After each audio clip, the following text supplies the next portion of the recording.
Namaste, my dear friends. Referring to you now, mechanism for providing evidence of compliance with section 15 subsection 3 clause B subclause 2 of the CGST Act for excluding post-sale discount from the taxable value. What this particular latest circular speaks. Circular number 212 oblique 6 2024 dated 26 June 2024. What it talks about. As you are aware of that, when the seller sold the goods by mentioning the invoice, hey Mr. Buyer, if you're going to pay the value of the particular invoice within 30 days, I will give the discount. That means the discount offered by the supplier post sale, after sale, but it is very clearly mentioned in invoice. And the buyer said, okay sir, I will make the payment within 30 days. Like that, he purchased the goods on credit basis. Subsequently, within 30 days, the buyer honored to make the payment to supplier. Then supplier obviously will issue the credit note for the discount value. And the recipient, namely the buyer who received the credit note from the supplier, then on the discount value, whatever from the GST, the recipient should reverse the credit. Now, so far, there is no mechanism whether the recipient has been reversed the credit on the discount value or not. No one can able to verify. Of course, department officer also has no mechanism to verify this particular reversal of credit by the recipient. Now, this circular says that yes, now we are imposing a mechanism. Hey, Mr. Recipient, if you reverse the credit of that particular discount value, that should be certified by a practice in chartered accountant or a cost accountant, stating that yes, the recipient has been reversed the credit on the discount value which is availed by the recipient, and that certificate should be made available to supplier by the recipient if the value of the tax portion on the discount which is exceeded 5 lakh rupees in a financial year. Otherwise, self-certification is sufficient by the recipient in his letterhead stating that the discount on which the GST I have reversed the credit. Like that, a particular self-certification is given by the recipient to the supplier is sufficient.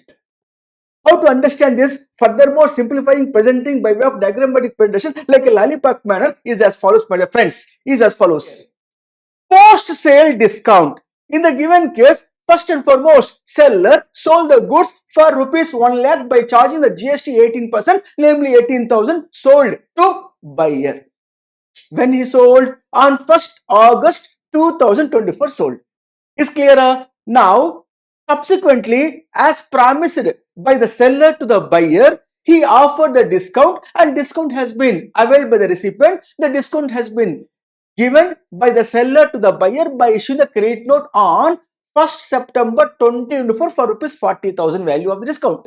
Now, the recipient who availed the discount should reverse the GST credit on that particular discount value for rupees 40,000, 18% GST. How much will come here? Almost all 7,200 rupees will come into picture as a amount of GST. The recipient should reverse the credit of that particular GST already availed in 1 lakh. He already availed on 18% of 1 lakh, 18,000 rupees credit already availed. So he should reverse now 40,000 rupees value of discount on which GST 18%, which is nothing but 7,200 ITC should be reversed by the recipient. Of course, to the extent of the reversal of the ITC made by the recipient, the supplier can avail the ITC by issuing the credit note. Credit note issued by the supplier on which GST shown is the credit to the supplier. Of course, everything is clear.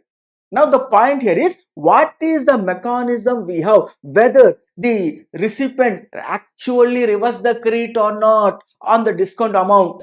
This is now in place with the help of this latest circular stating that, hey Mr. Recipient, you must obtain a certificate from a chartered accountant or cost accountant who is in practice, who also holding UDIN number, namely unique document identification number, and such a person should be certified your reversal of credit. Who should be certified? A CA or CMA who holding UDIN number, unique document identification number. Then by certifying that, you have to obtain the certificate from the CA or CMA and made available to supplier.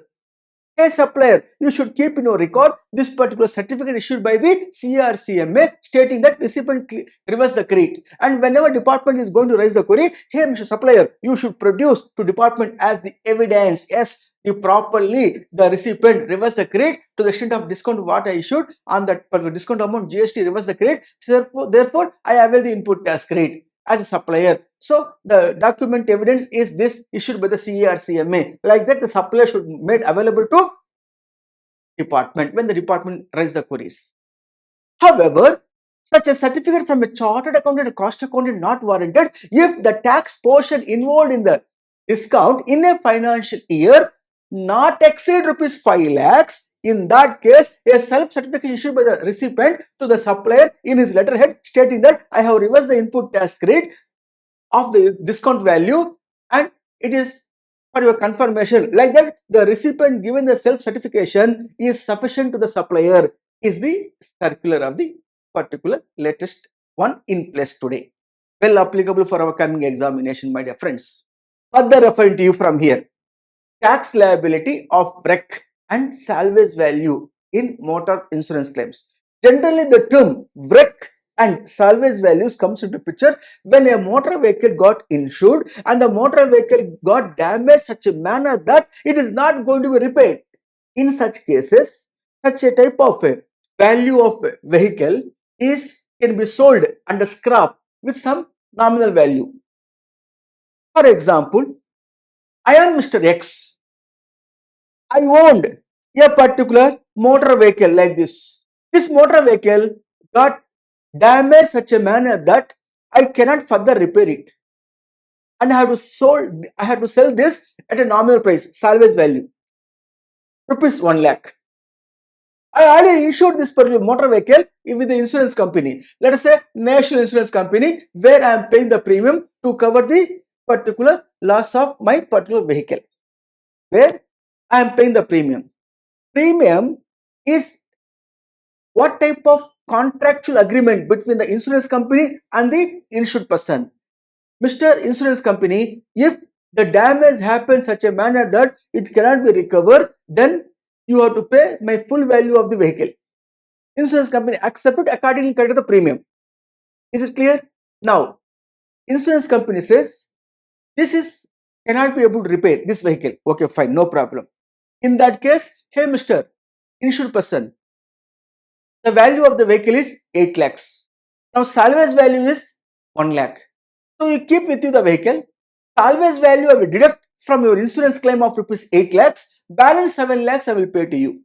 Like that made arrangement, then in that case, insurance company not liable to pay any GST. On the other hand, if insurance company says, as per our agreement, Mr. Insured person, you paid the premium where this particular vehicle got total loss, no problem. This vehicle we will take over, whose worth may be hardly 1 lakh rupee. We will take over. In spite of that, we will pay full value of insurance premium to you. Premium whatever you paid, full insurance coverage we will pay off. This you are paying premium to cover the full value of the vehicle. How much? 8 lakhs. Entire 8 lakhs we will pay. This particular vehicle will take over. Yes, insurance company. Insured person says, no problem, take away this vehicle, are not required. I want full value of money for the replacement of my new vehicle. Then the insurance company paid, for example, 8 lakh rupees to insured person and taken this vehicle into their custody by the department, namely the insurance company. In the given case, my dear friends, subsequently, insurance company going to sell that particular vehicle in the market at the salvage value, whatever, maybe 1 lakh or 2 lakhs or 1 lakh 50, whatever we're going to sell. That time is the value of supply in the hands of the insurance company. Insurance company, of course, liable to pay GST. Is what I am presenting here. No GST liability for insurance companies when if the insurance company deduct the salvage value from the claim amount, the salvage remains with the insured person due to deduction in the claim settlement. In such cases, there is no supply of salvage by the insurance company and hence GST liability does not arise in the hands of the insurance company on the salvage value, because the salvage value of the vehicle not taken over by the insurance company. It is deducted from the insurance claim and pay the net amount to insured person. Salvage value of the vehicle remains with the insured person, namely owner of the vehicle. Therefore, there is no GST in the hands of the insurance company subsequently. If, on the other hand, GST liability for insurance company arises when, if the insurance company settle the claim for the full IDV, insured declared value, without deducting the salvage value.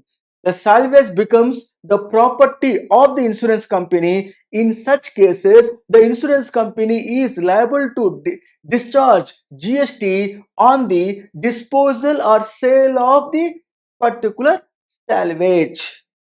Got the clarity, my dear friends? Further referring to you from here. Transportation of passengers by any motor vehicle designed to carry passengers, where the cost of the fuel is included in the consideration charged from the service recipient, is taxable 5% on the condition that ITC other than the ITC or input service in the same line of business has not been taken. What is this circular? This particular notification speaks. I will simplify manner to enumerate it, then I will also present it with the help of visualization. For example, my dear, I am providing transportation of passenger services where I am giving vehicle on rental basis. My rental charges includes cost of fuel, where I have two options as provider of output supply of taxable services. I can pay 5% GST, forego the credit except similar line of business, or I can pay 12% of GST on my output supply of renting of motor vehicle meant for transportation of passengers. I can avail the ITC fully on all input goods, input services, capital goods. Now, assume a scenario being a renting of transportation of passenger services provider, I opted 5% GST. My recipient who providing to me similar line of business services charging 12% GST. If like that I receive the input services from similar line of business, I can avail the ITC only to the extent of 5%, not the full amount of ITC of 12%. How to understand this? With the help of simplified example is as follows, my dear friends. Renting of motor vehicle designed to carry passengers. Now, in the given case, if you refer, I am paying the GST how much? 5% with no ITC, where it is except from similar line of business, meaning thereby I can pay 5% of the GST on my output supply of renting of motor vehicle meant for transportation of passengers. At the same time, I can avail the ITC from the similar line of business only to the extent of 5%. How to understand this? Please refer here is as follows. Raj Transporter is a supplier providing services of renting of motor vehicle meant for transportation of passengers, where he is going to be paid the GST only 5% on his output supplies when he provide to customers. He receives input services from similar line of business, my dear. In that case, similar line of business wala Rani Transporter providing services of transporting passengers, which is vehicle given on rental basis to Raj Transporters by charging 12% of GST.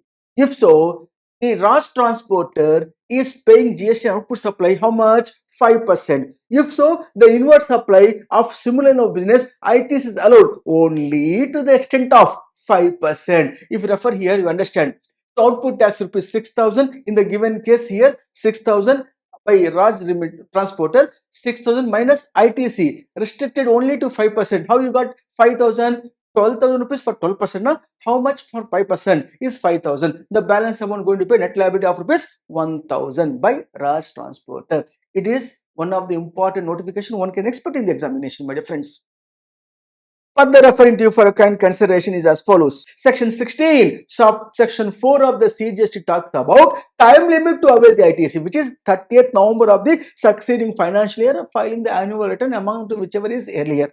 Now, in the given case, what amendment taken place here is mind-blowing amendment with the recent circular one can expect in the coming examination. Also very important from the practice point of view, very good relaxation given to industry by the CBIC. Hats off to the Central Board of Indirect Tax and Customs by giving such a good clarification with regard to availment of ITC. What is it, my dear sir?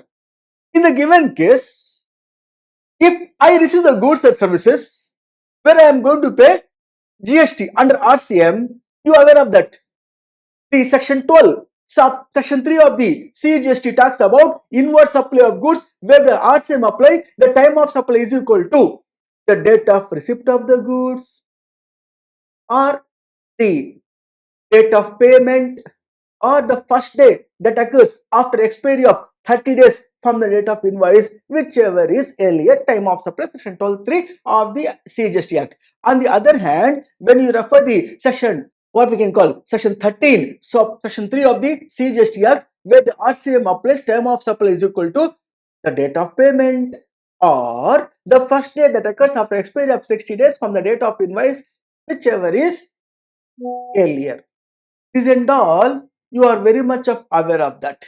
Now, what amendment here brought into force and what clarification given, which is with retrospective effect also, how can you able to understand this particular circular number 211 oblique 5 oblique 2024 GST dated 26th June 2024 means when as a recipient, registered person receive the goods or services from unregistered person.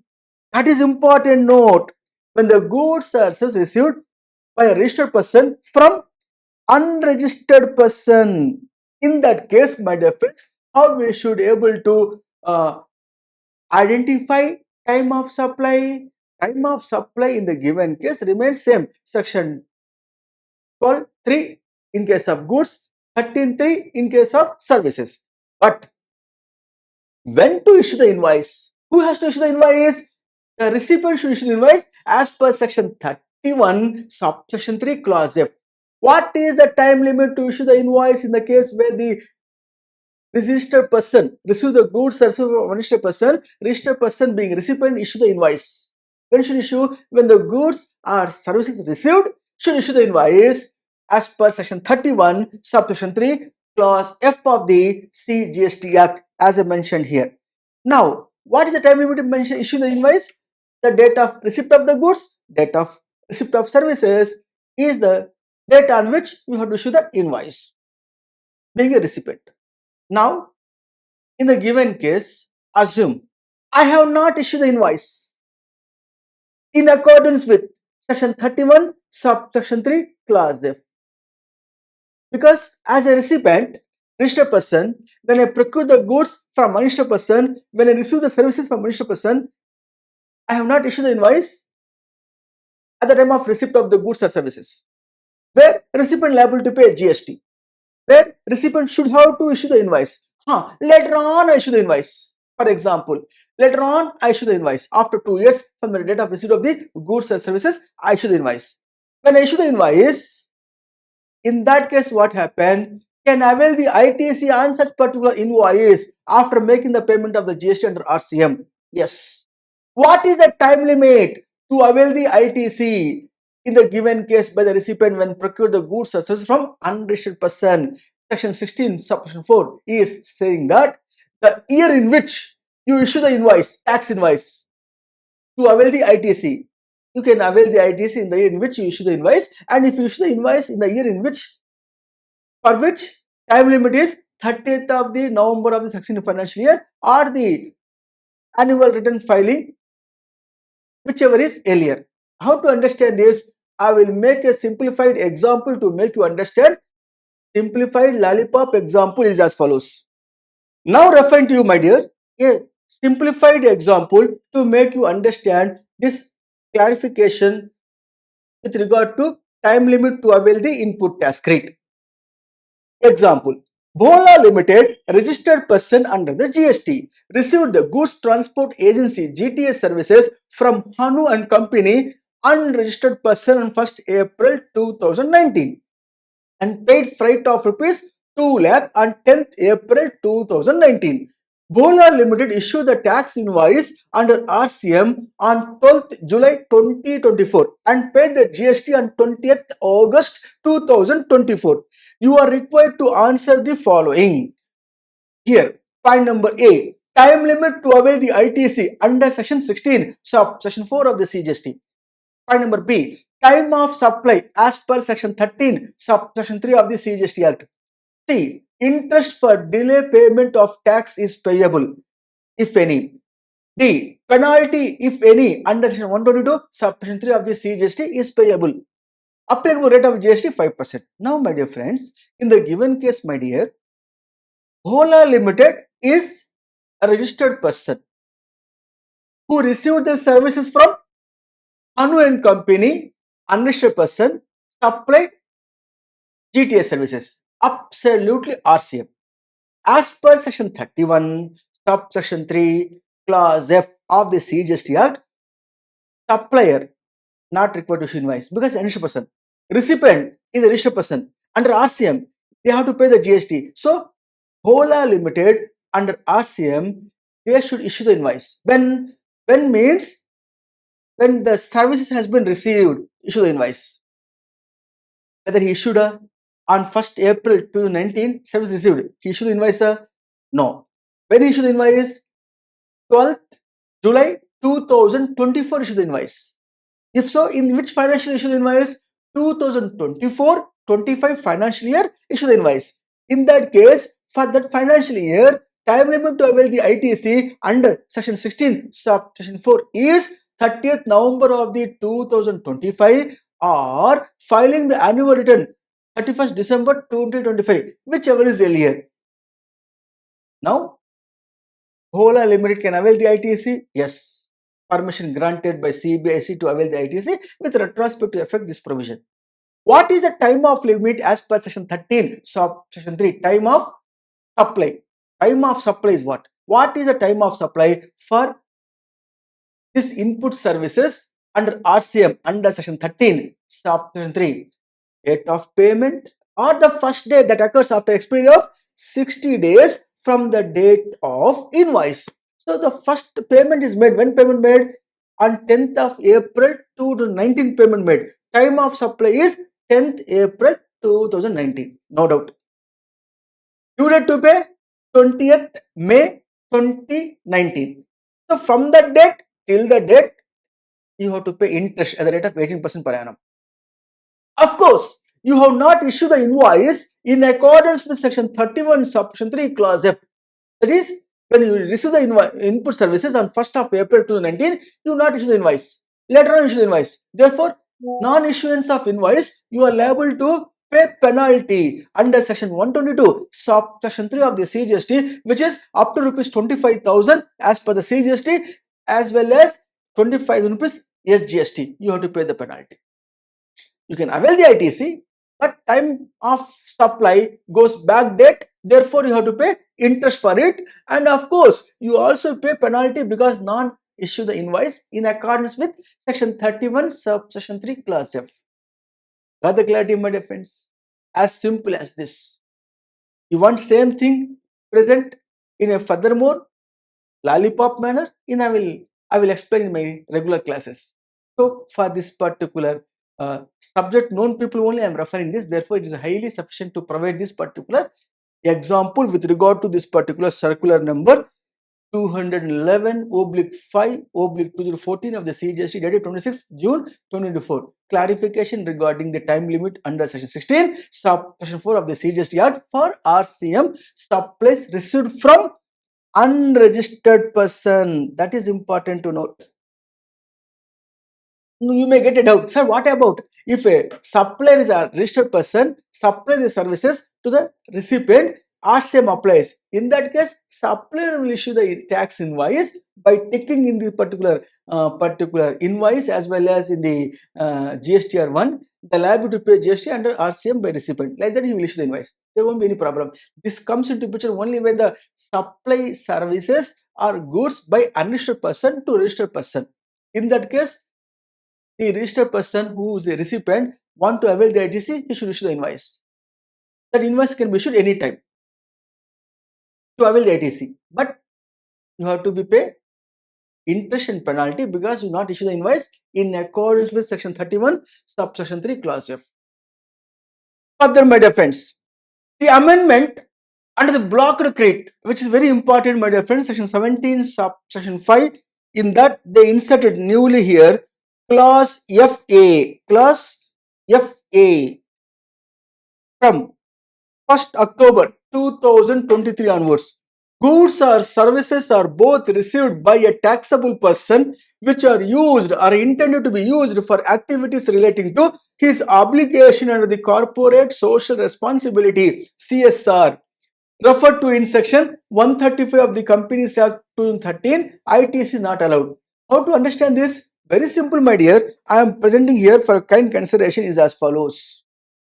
In the given case, a particular corporate company, as per the CSR policy, Corporate Social Responsibility policy, the company has contributed 2% of its net profit earned during the last 3 financial years. Most of the CSR, Corporate Social Responsibility Fund, is utilized to maintain their factory premises, that is housekeeping and gardening and etc., in an eco-friendly manner. Can they avail the input tax credit of the inward supply of housekeeping as well as gardening services? The law of the land here says that no. With effect from 1st October 2023, goods and services are both received by a taxable person who are used or intended to be used for activities relating to his obligation under corporate social responsibility referred in section 135 of the Companies Act 2013 is blocked credit under section 17 section 5 clause FA. Therefore, input tax credit not allowed to the corporate company in the given case. Got the clarity, my friends? Further referring here, at another latest circular under the input tax credit topic with regard to eligible of input tax credit. Clarification regarding availability of ITC and duct and manholes used in the network of optical fiber cable according to section 17.5 of the CGST, whether it is allowed as input tax credit or not. Circular number 219/13 year 2024, GST dated 26 June 2024, latest one. Clarification with regard to manhole, namely ducts and manholes used in the network of OFCs, optical fiber cables. How can you able to consider this? I am going to present to your notice in a simplified manner as follows. Referring here simplified manner, the ducts and manholes, whether qualify as a plant and machinery to avail the input tax credit or not, clarification given by CBIC in this regard in a letter circular, where it is stated that the ducts or manholes, ducts and manholes are not specifically excluded from the definition of the plant and machinery, as they are neither in the nature of land, building or civil structure, nor are they in the nature of telecommunication towers or pipeline laid outside the factory. Therefore, it is the purest form of plant and machinery eligible for input tax credit. ITC is allowed on the duct and manholes. Further, my dear friends, referring to you from here furthermore. Dear friends, this circular basically elaborately explained with regard to replacement of spare parts as well as providing services during warranty period. One by one I will refer to you here simplified manner.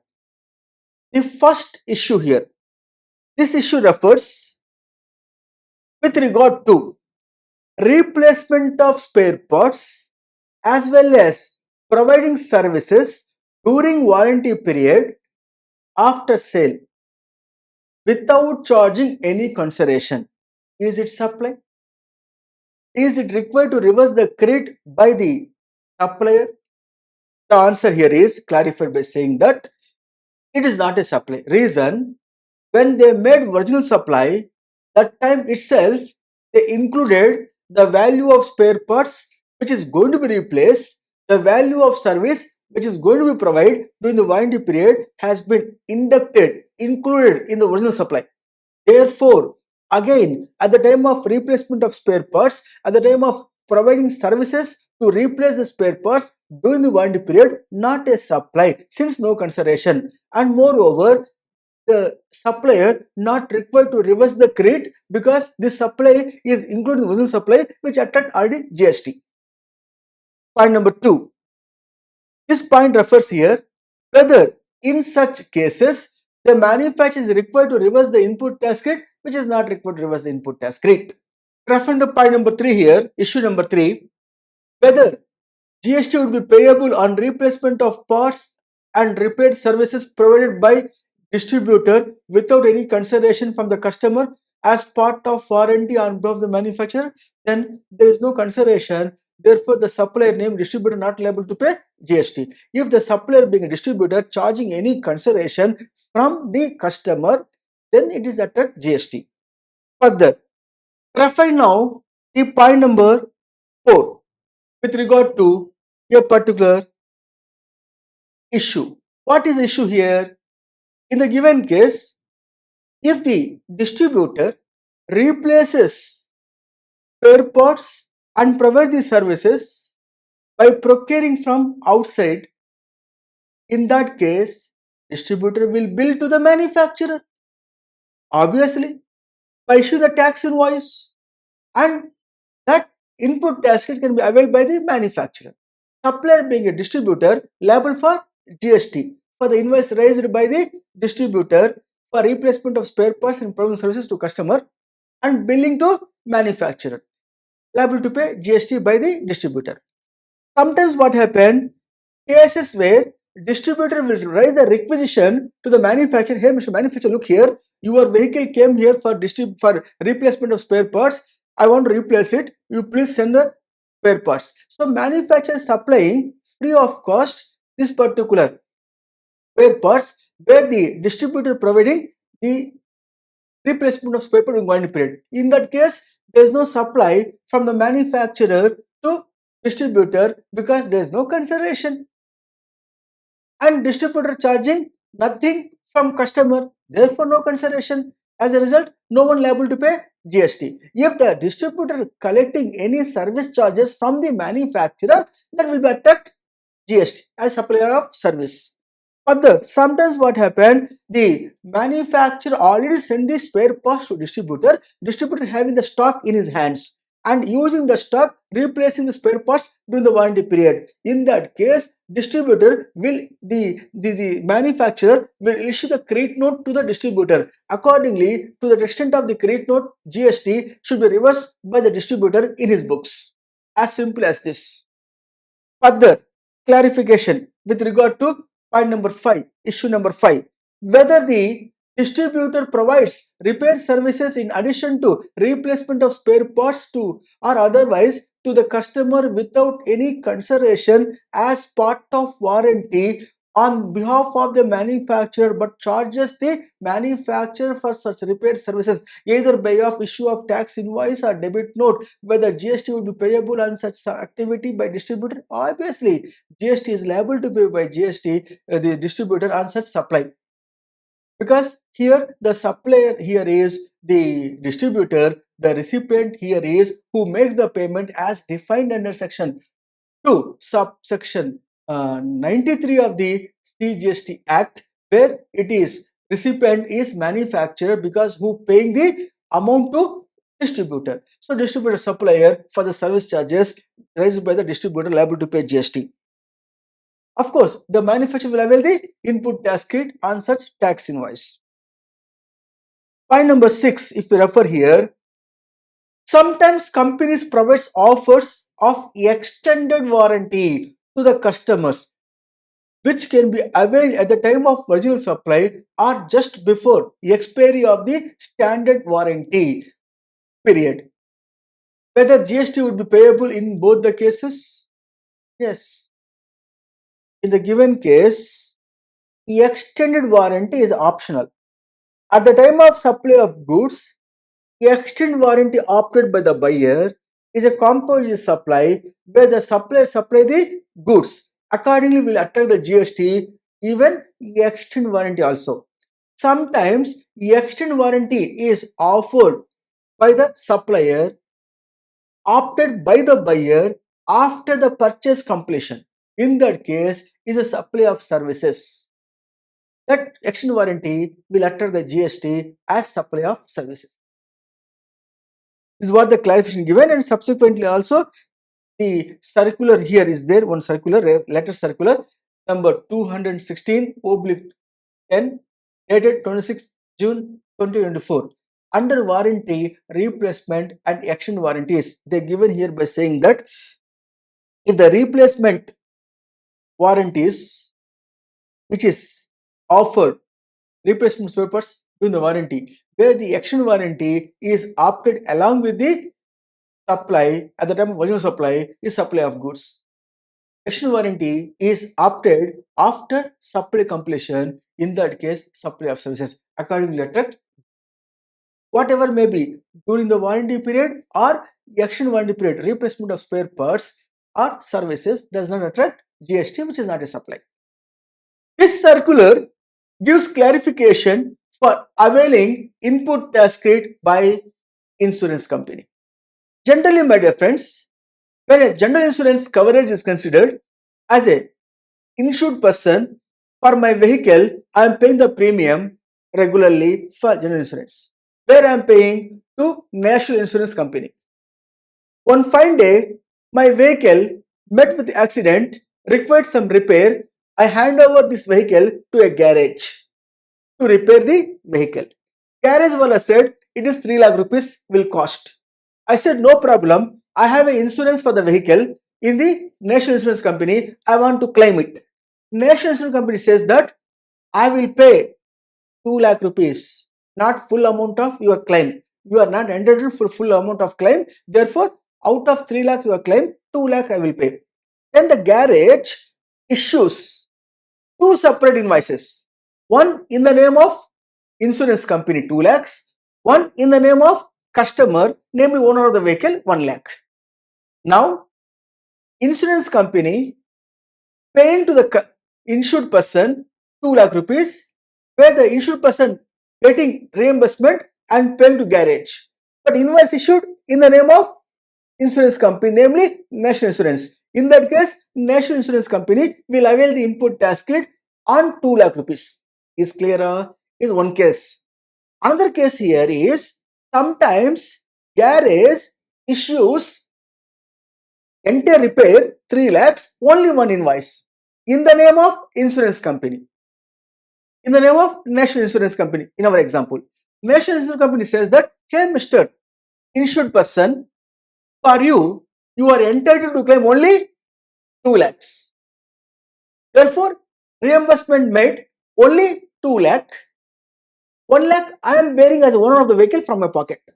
In that case, what value of input tax credit and what value can be availed by the insurance company means input tax credit on 2 lakh rupees, which is reimbursed by the insurer to insured person, on that GST only will be eligible as a credit to the insurance company, provided in the name of insurer, namely insurance company, invoice should be there. That is important. Got the clarity, my dear friends? As simple as this.